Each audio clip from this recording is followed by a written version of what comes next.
Hello and welcome to Palace Confidential, your weekly look at all things royal, brought to you from the Mail.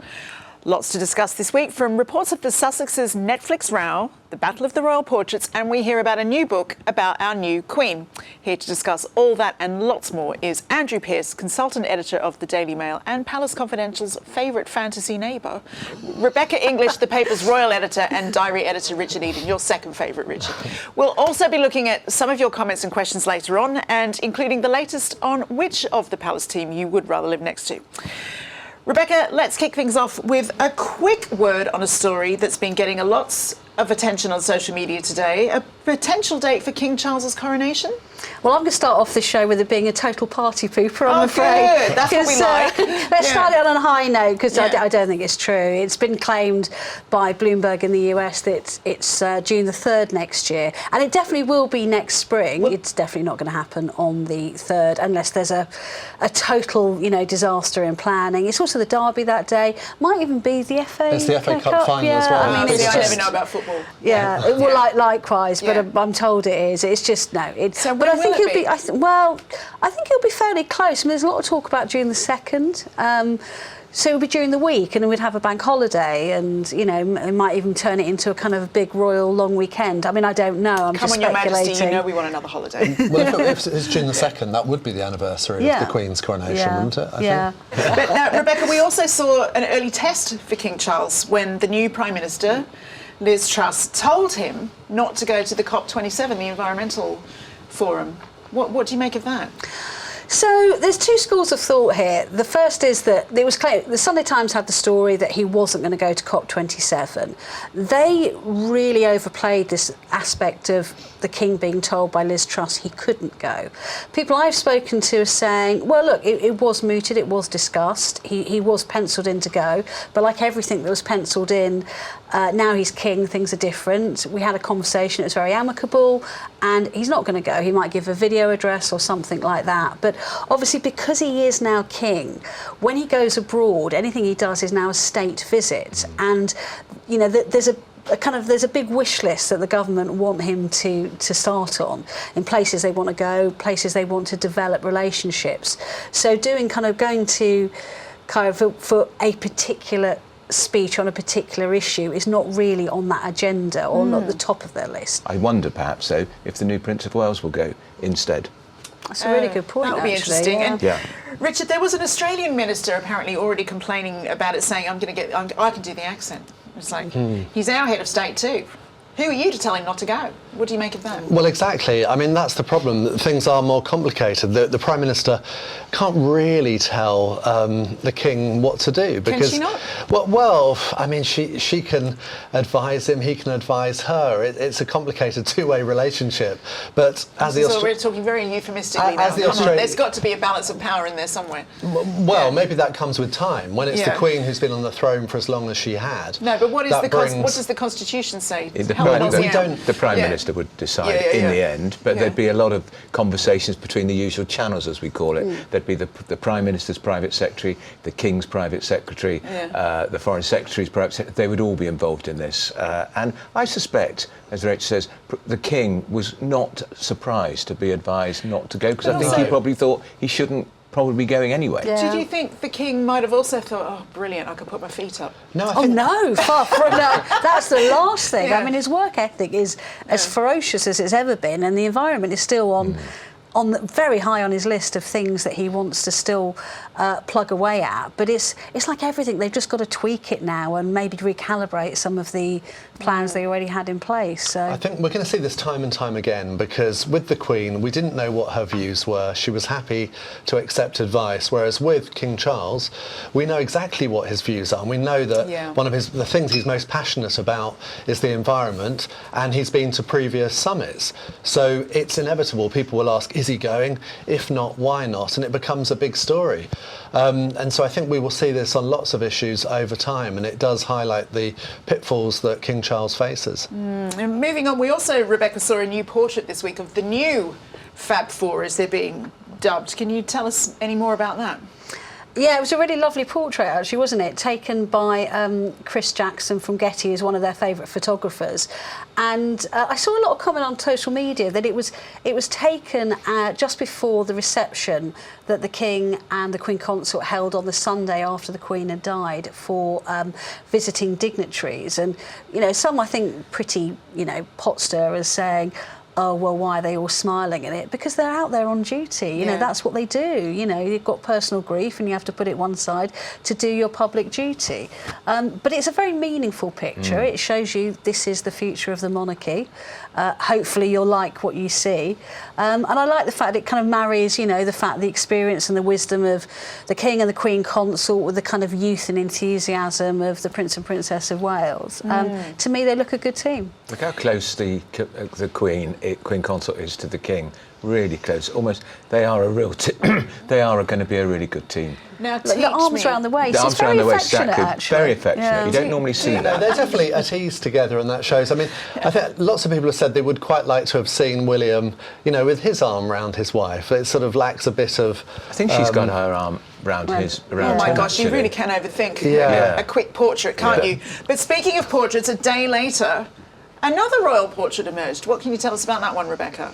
It did, and what was very curious about this, Harry and Meghan, two lovely pictures taken of them by one of their great friends where they attended the Young One World Summit just before the Queen died. But therein begs the question, why suddenly release them now? They were taken a month ago. And I don't know the answer to that. I do. Why Yeah, they I'm coming to you, Andrew. I know the What do you answer. make of the timing? Me. Don't forget us. We really matter. We're really important. You don't matter very much anymore, actually. Well, we are talking about them, to be fair. You've backed away. You've walked away. And I actually thought the timing was pitiful. We have Sorry to say. No, listen, I don't Sorry to say. disagree. Yeah. What do you think of this picture? I think it's a very striking picture, isn't it? I mean, it's, you know, it shows them relaxed, but look who's at the centre of attention. It's her. It's. The body language is I mean, fascinating. you might remember that cover they did for, I think it was Time magazine, where again Harry was sort of on the fringes. There was no doubt who the star was, which has really turned things on its head, because it should be the King's son who's the star, but in fact it's Meghan, and she's making that clear, I think. really like that outfit, and she does look beautiful, can we just say? She does, but Yeah. I disagree with like the King's son should be the star. I actually think it should be more equal. I think Harry looks like a bit part player. Is that and equal, actually, though? Yeah. No, I think it should be more Slightly equal. got a competition Harry looks winner like a expression bit on his face. part He player. looks sheepish, doesn't he? He's been a bit part player for weeks. I mean, does she even mention him in the podcast? Maybe fleetingly, my husband. The speech, was it in Europe? He was sat in the audience hall while she was making the speech. Who are you, Harry? That's all right, isn't it? Yeah. She's her own woman. Yeah. It is reminiscent of that Time picture, which made me laugh. There were a lot of memes, but I don't know if you remember at the time, Joe, that he looked like the hairdresser standing behind yes, her, that's going, right. "Oh, did you have a nice holiday? What do you think of these I did lengths?" and see things that like one. that. You must They were admit, very it's funny. slightly odd just hanging on to sort of one finger, though, isn't it? That's an unusual pose. Quite affectionate. that is- It's quite sweetly that's quite affectionate. something to pick on. I mean, that's just an affectionate handhold. Yeah, Are they, but they're not I'd go holding with Joe hands, on that. really, are they? Just sort of clasping her little finger, but It's this finger. okay. I don't know. I'm going to leave the expert analysis to that one. I'm going to move on because we love reading your comments. Let's turn to some of them now. The first follows a comment you made last week, I think, Richard, where Mortimer Brewster says, "We keep hearing about how much the ceremonies cost, but they bring in a lot of money as well. If they presented it in that way and showed that it could be a net gain, then they could do it.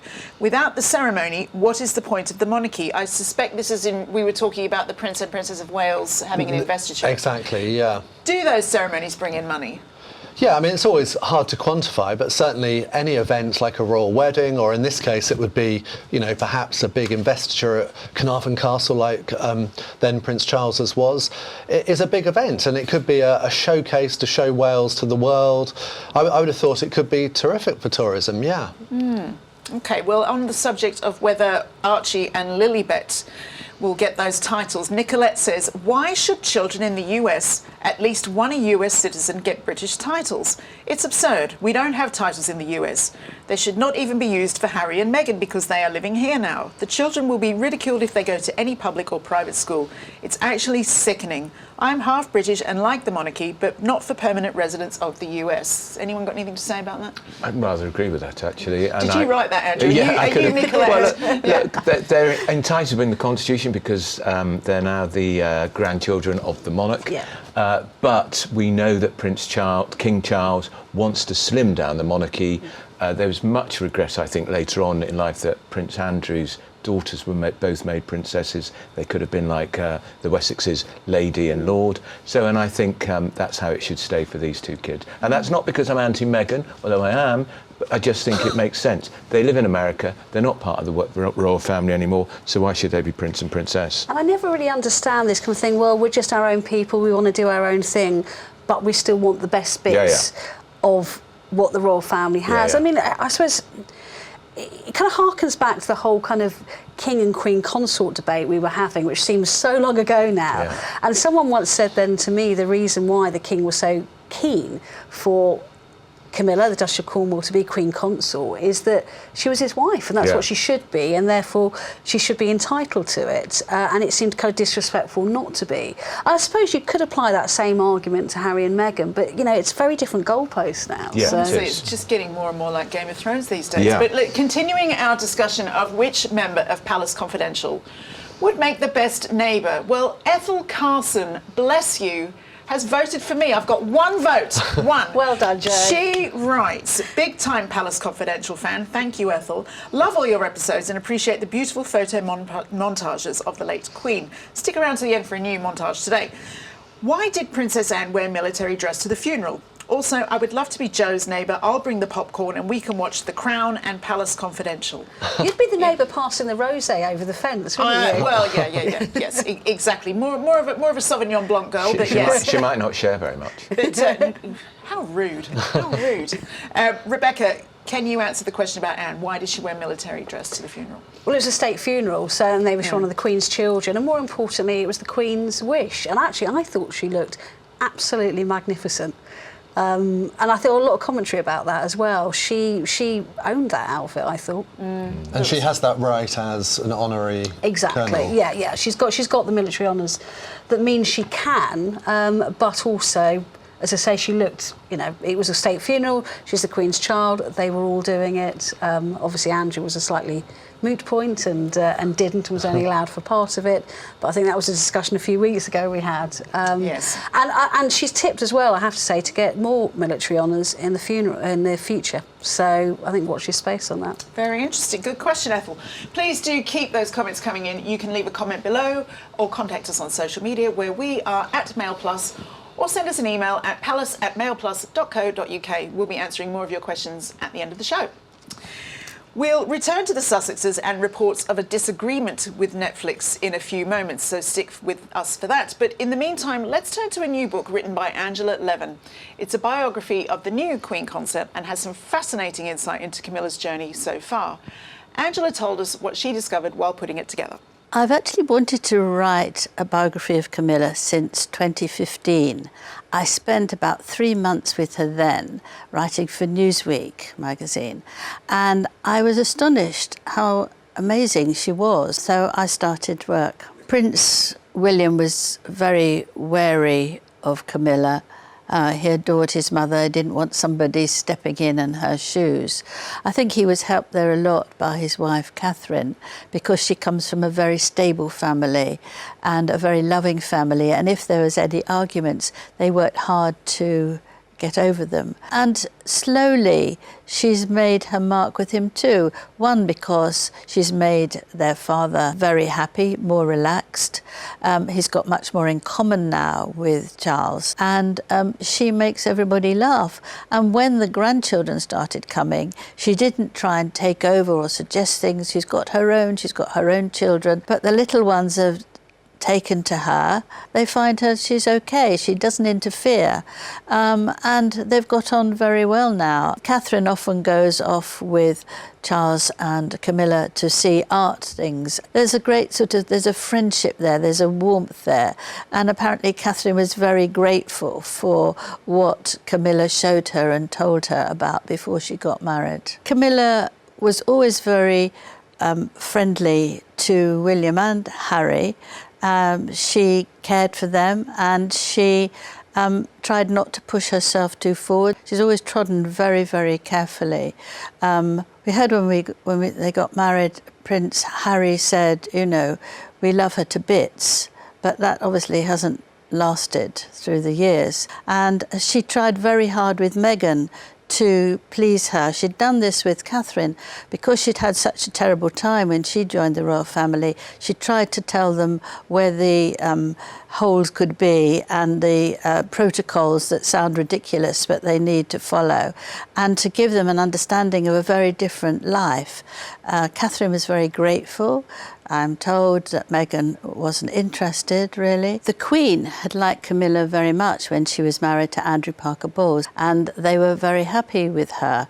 But once she started going out with Prince Charles again, she refused to have anything to do with her. And eventually, she and Prince Philip realised that this is the one thing that Charles has put his foot down on, and she's just not going to leave her for someone else. But over time, they noticed that Camilla never complained, she never answered back.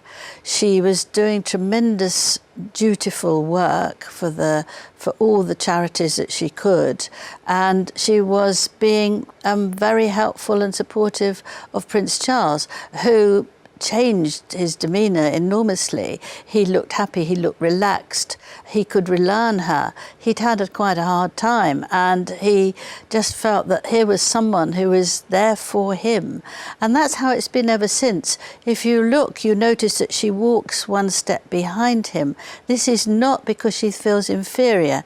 This is what she feels is her duty. But on her own, she's very forceful and strong. She's also very, very keen on literacy, and she goes around the country talking to families who've had a very hard time and trying to encourage them to get their children to read. Now that Camilla is known as Queen Consort, obviously a lot is going to change in her life. She won't be looking through the red box, which the Queen always did every day. She won't make big decisions. She won't tell him how to do things, but she will be there to support him.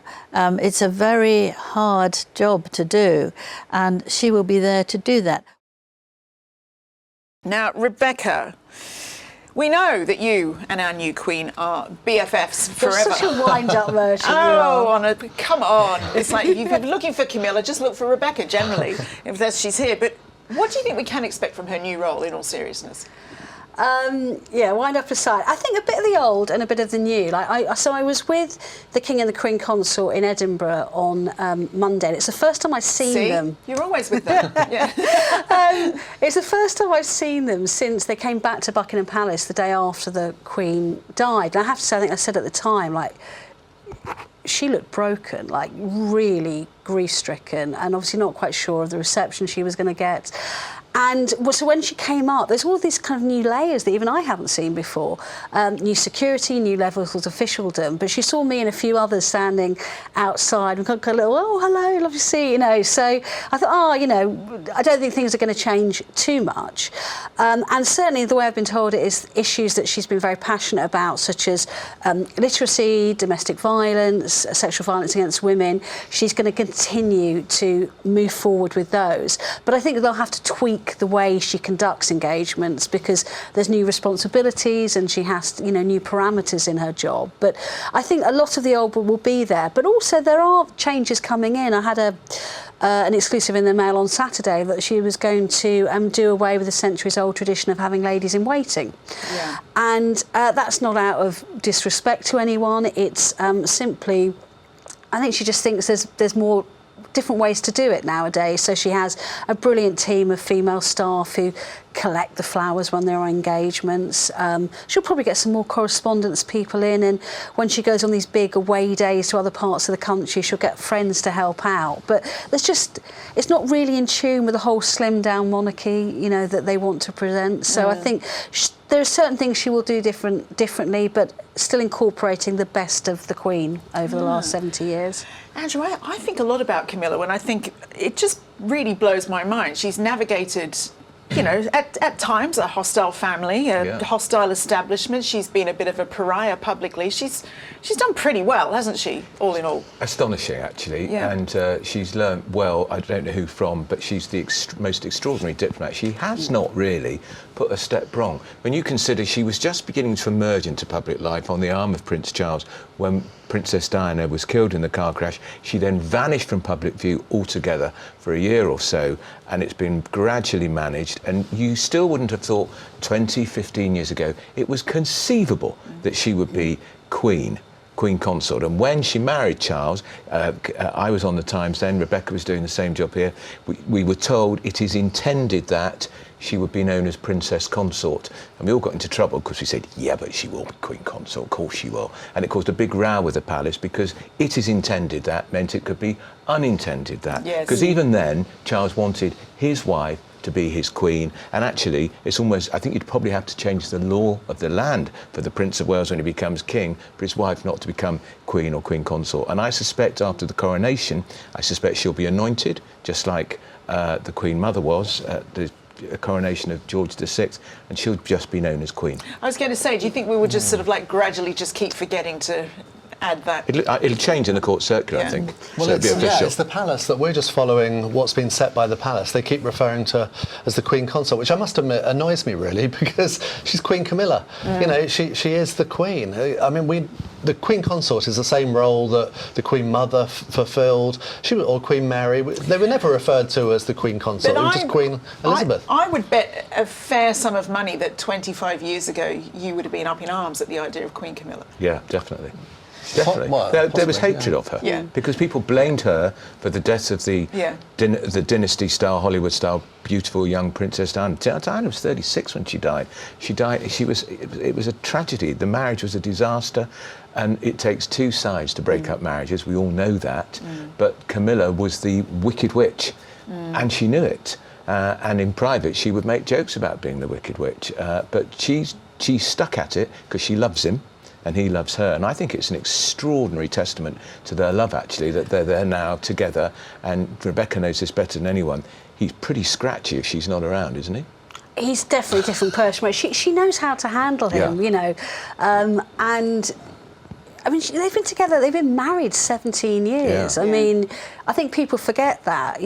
She's been with him longer than she hasn't been with him in her entire life, you know, and they're good together. They're a good team together. And on the whole kind of Queen Consort thing, I mean, look, every woman who's married to a king is a Queen Consort, but you know, Queen Elizabeth, the Queen Mother, was a Queen Consort, but everyone just called her Queen Elizabeth. And I think that will happen with Camilla, but I just think it feels a bit raw to us at the moment, you know, that we've just lost the only Queen. If someone mentions the Queen, everyone's going to think about Elizabeth II. Exactly, and I think she's very conscious of that as well, because she was her mother-in-law and she really loved her as well as admired her. So I think just for us, that will take a while to get used to, but it'll happen at some point. Well, let's have a quick word about the Sussex story that was in the news now. Richard, their new Netflix show has hit another bump. What can you tell us? Yeah, this is that show that we've talked quite a bit about. It's the docu-series, is that what it's called? We like to call it a reality show like the Kardashians, but they say, no, it's much more serious. It's Absolutely, it's a docu-series. And the latest is from the New York Post reported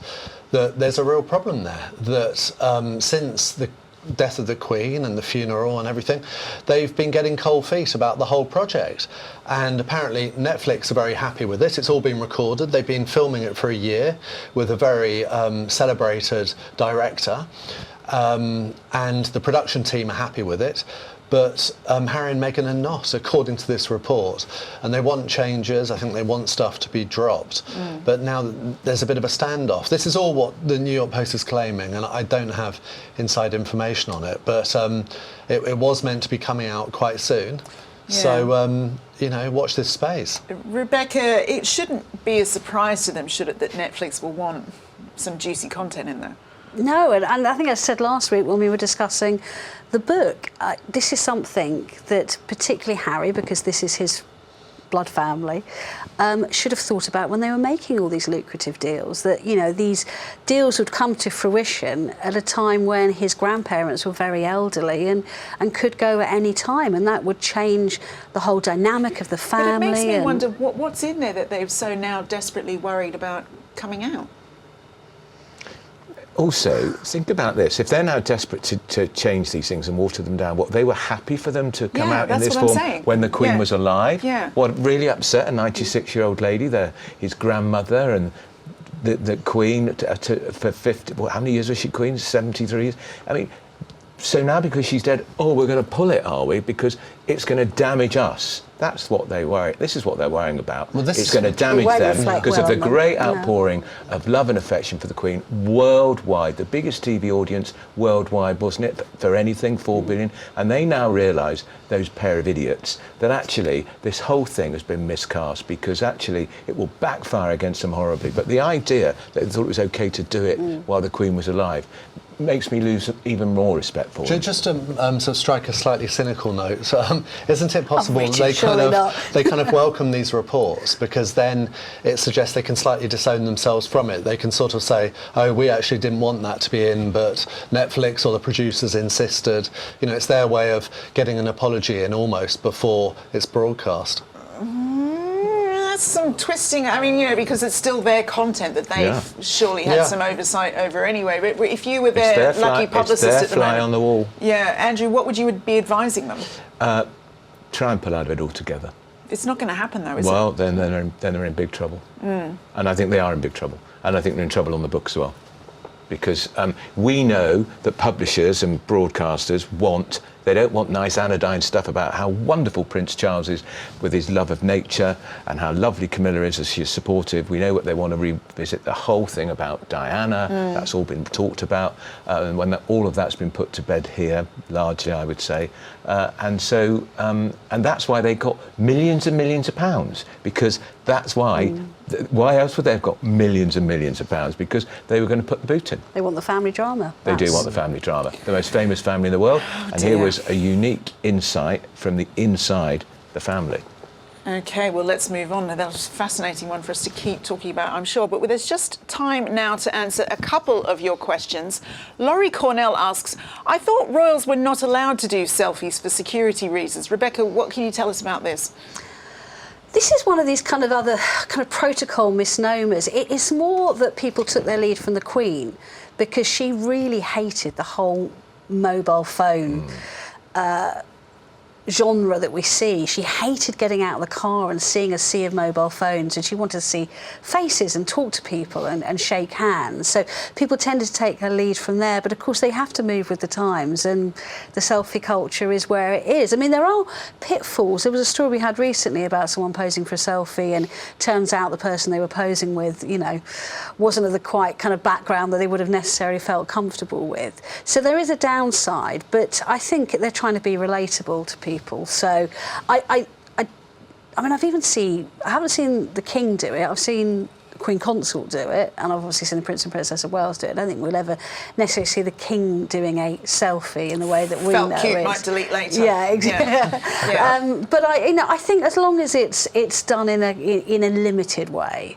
Do you know what Rebecca says about the mobile phones? Because I remember when she went to the BBC, she was completely shocked that all these BBC journalists and producers, when she arrived, all had their mobile phones up, and she was completely taken aback by it, making the point, well, at the BBC there must be enough photographs and images of me here, why do they want their own? And she was quite taken aback by it. Well, let's move on. Let's hear what Naomania asks. I'd like to hear the panel's thoughts on Queen Margaret's decisions to strip the titles from her grandchildren. Is this something the panel think King Charles will emulate? I do hope so, she says. They then suggest that only the Prince and Princess of Wales children get titles and then only Prince George's kids. Andrew, Richard, anyone want to take the floor? Well, this is very interesting. This is Queen Margaret of Denmark, who has publicly said that her younger son, Joachim, cannot have titles for his children. And it went down extremely badly. That Prince spoke out about it. He said because that, wasn't it a bit of a bombshell for the actual family as well? Yeah. And he said that even his son had been bullied at school as a result. You know, now he was the pupil formerly known as Prince. Oh, wow. And he was getting a hard time. So then she actually had to put a statement on her royal website apologising for the way it was done. Not for doing it, but apologising for the way it's done. But I think she has set a good example, which I personally hope that Charles will follow. And, you know, she'd follow in terms of saying that to the second son, in our case, Harry. What do you think, Andrew? I absolutely don't think they need Prince and Princess, and they could be just like Anne and Mark. Princess Anne's kids, Zara and Peter. They've done pretty well, haven't they? Both of them. Very well. Mr. and Miss Phillips, or Mrs. Tyndall. Thank you. But I suspect there'll be a bit of pushback from Harry and Meghan. She's a duke. They're a duke and a duchess, so they want something. So maybe they get lady and lord. But I'd just leave them plain. What are their kids called? Archie and Lilibet. That's it. And H and Megs. Yeah. And I think in this case, I mean, there's quite interesting parallels because, look, I'm not an expert on the Danish royal family at all, but I think the family concerned live in Paris. They don't undertake royal duties. It's not like she said you can't have any royal association. She's offered them other titles. Yeah. But they're not very happy about it, and there seems to be quite, you know, strong parallels with the situation we've seen in the UK as well. Being Prince and Princess still matters, apparently. People used to call me a princess when I was younger. I can't believe that. I want to be a princess. Is it too Did you late want to for be me? a princess? Yeah. Too late. Finally, Kat asks, will we have Valentine Low as a special to talk about his book? Well, Kat, you're not the only person to ask, and our people have been speaking to his people, and I'm very pleased to say that I'm due to sit down with Valentine Low very soon. Come back to the channel on Monday to see that. So do please keep those questions coming in. We love them, and a reminder that you can leave them below. Contact us on social media, where we are at Mail Plus, or send us an email at palace@mailplus.co.uk. Now, stick to the end of the show, as we'll be showing a little montage we've called the House of Twindsor. See what we did there when the Duchess of Sussex's style echoed that of the late Duchess of Windsor. Before then, there is just time to thank my guests Rebecca English, Andrew Pearce, Angela Levin and Richard Eden. And to you, thank you for watching. See you Monday. Bye-bye.